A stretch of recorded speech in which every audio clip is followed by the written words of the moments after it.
Jay, give me one of the big winners from Week 8 in the NFL. How about Jordan Love going to face Aaron Rodgers? All the pressure, that conversation is being had. Goes out and throws for just under 350, 3 tuds. Super efficient. Ton of yards after contact there for the Packers. They played really efficient football.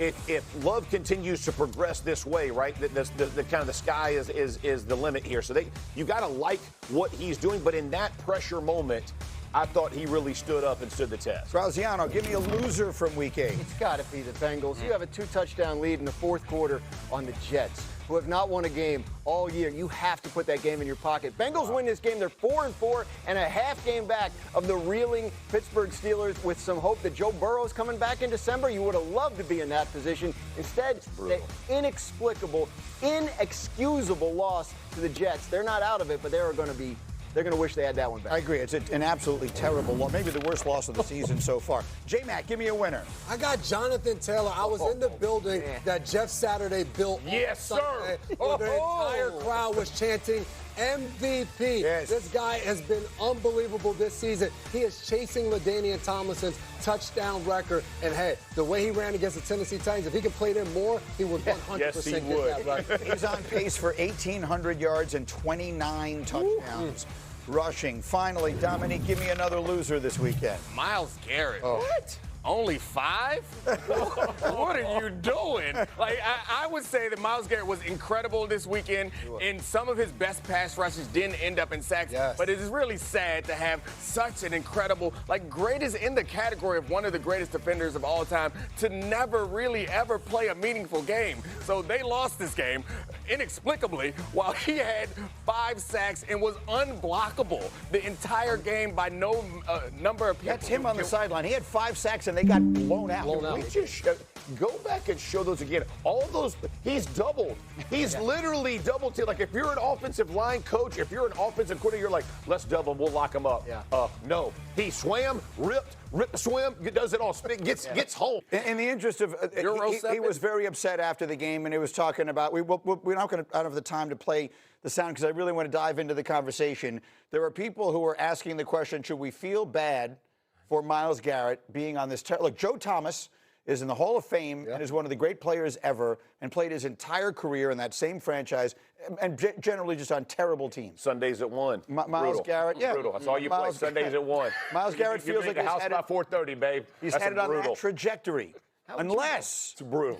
Dan Graziano, talk to me. What happened? Myles Garrett? I was listening to You were reading the contract. Yeah, look, I mean, he just signed in March, right? I can't deal with this. You would think that's right after you sign, it's tough to trade the contract, big signing bonus, dead money. It's not that bad. Like, they would not take an extra cap hit this year if they traded him. They'd have to eat $41 million in dead money Myles Garrett? next year.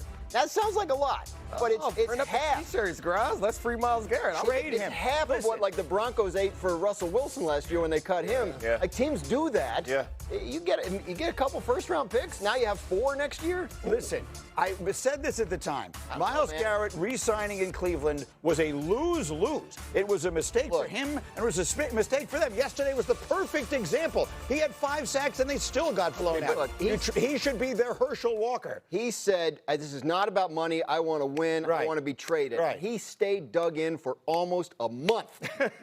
And then he then took they gave him the money. Which is great. I mean, good for him. Let me say this, though. Let me say this just real quick in his defense on this side of it. When Joe Flacco, that I guarantee you the bill of goods sold to him was, remember when Flacco was back here, remember what we did offensively, you're going to be the defensive side of it. They had different expectations, Stefanski and Flacco. So I get what you're saying now, but we're looking at this thing a little bit like hindsight's 2020 because he had seen what Flacco and Stefanski, and if the defensive side carries their weight, potentially you have a much better team. I just think that his vision of it looked differently. I just hate that the foundation of this argument is that we force players to make some sort of choice between winning, or we make it so like Myles Garrett can't be upset because they're losing because he got a big check. Right. He deserves all that money and probably deserves more than he's getting. I hate the idea that we're saying, like, oh, you can't complain. You can't be upset that you're losing because you signed back with this team. This defense is ridiculous. They're one of the best in football. Yeah. He's doing his part, and it's fair for him and any other player to have an expectation that the team is going to be competitive. It's not fair to say just because you took the check, you can't be mad. Other thing to remember, when they signed him in March, they're still trying to get a stadium built. They need like a face of the franchise guy. We can't. They got that stadium deal now. Yeah. I guess coming. Free him. Trade him. I mean, it benefits them. both. They're going absolutely nowhere with him. So trade him, get a king's ransom, and start building from there. Okay, we are so good. just getting. Go to the football game. Oh yeah. Last night, gentlemen. Patrick Mahomes and the Chiefs taking on the Commanders on Monday Night Football. A little sloppy from Kansas City early. Mahomes had been picked off once before, and Nikki's picked off again. Oh, yeah, tips and overthrows, Greeny. Got to get those. It bounces right into the hands of Bobby Wagner, makes the play. The Commanders are feeling good early. We got a chance, guys. Sluggish start, so the game is scoreless. Now we're into the second quarter, and all of a sudden, hey, J-Mac, Travis Kelce's wide open. You cannot play too much zone against Patrick Mahomes and Travis Kelce. He is going to find that spot. And Jeff, that leads to this Kareem Hunt. Look at that. Getting up in there. Half a yard. Hand it to another play. Don't let the quarterback score. Just hand it to another play. It's a little much more exciting that way. Well, right at the end of the half, this is Marcus Mariota for Terry McLaurin. Take another look. He's initially ruled incomplete, but watch again. Insane. Spectacular play. Ball overthrown. It is a touchdown. Jaden loves it. We're tied at 7 going to the second half. So we got a ball game, right? Wrong. Here come the Chiefs. Look at him, Neek. Look at the time he has to throw.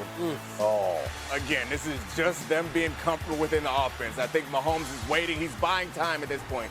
Not open downfield. Kelce knows at a certain time, you got to leak out and catch that ball. 6 catches, 99 yards for Kelce, and then extending the play on 4th down. He did it so much last night of just keeping the play alive, using his legs, but keeping his eyes down the field to make plays. Chiefs up 14-7, and then Jeff still in the third quarter. It's Kelce. Look at that. Going back behind the ball, a little back.